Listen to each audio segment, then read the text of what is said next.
माणसाने सांगितलं माझी जागा घ्या वापरा. त्याच्यानंतर सनातनाने त्यांच्यावर जोर दिला की तुम्ही जागा देऊ नका. ते म्हणाले मी मुसलमान आहे, मी त्याला शब्द दिला मी काही जागा मागे घेतली. तिथे मग आंदोलन. अशा पार्श्वभूमीवर 97 वर्षानंतर त्याच जागी मनुस्मृती जाळली, त्याच जागी मनुस्मृती जाळली.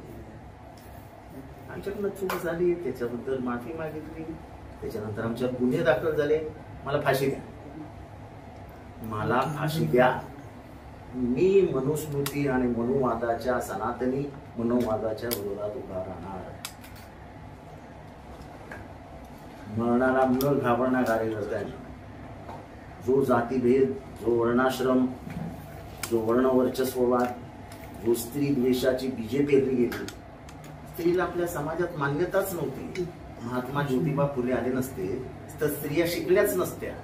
मग स्त्रिया ब्राह्मण समाजातल्या असो नाही तर शूद्र समाजातल्या असो, त्यांना जगण्याचाच अधिकार नाही असंच लिहिलंय म्हणून. त्या मनूबद्दल काय बोलतात ते बोला ना. जितेंद्र आव्हाड चुकला, माफी मागितली मोठ्या मनात.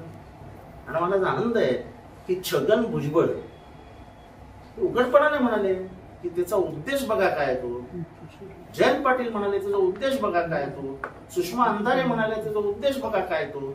दलित पॅंथरचे दीपक केदारे, अनेक दलित पॅंथर किंवा रिपब्लिकन पक्षाचे नेते म्हणतात की जितेंद्र आव्हाड हे करूच शकत नाही. त्याच्या आधी चुकीून झालं, अनावधानानं झालं हे मान्य आहे, पण त्यांनी जाणून बुजून केलं हे म्हणणं चुकीचं आहे.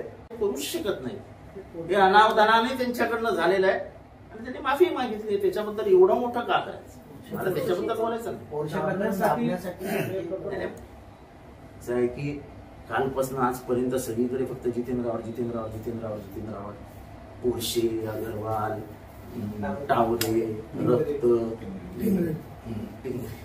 मला नाव नाही घ्यायचं कोणाचं, हे सगळं बाजूला जावं. एक सोपं काम झालं ना माझ्यामुळे, त्याचं मला जास्त वाईट वाटतंय की इथला जो पॉलिटिकल नेक्सस आहे पुण्यातला, तो पॉलिटिकल नेक्सस ओपन होत असतानाच हे घडलं. आणि लगेच सगळ्यांनी उड्या घेतल्या की हे पॉलिटिकल नेक्सस उघड होऊ नये. श्रीमंतांचं सरकार हे मनूबद्दल बोलत नाहीये, त्याच्यामध्ये पॉलिटिकल नेक्सस कोण होता ते बोलत नाहीये. पण जितेंद्र आव्हाडने केवढी चूक केली आणि माफी मागितली ना. माफी काही मोठी नाहीये, ज्या भावना दुखावल्या गेल्या त्याच्यापेक्षा खूप मोठ्या आहेत.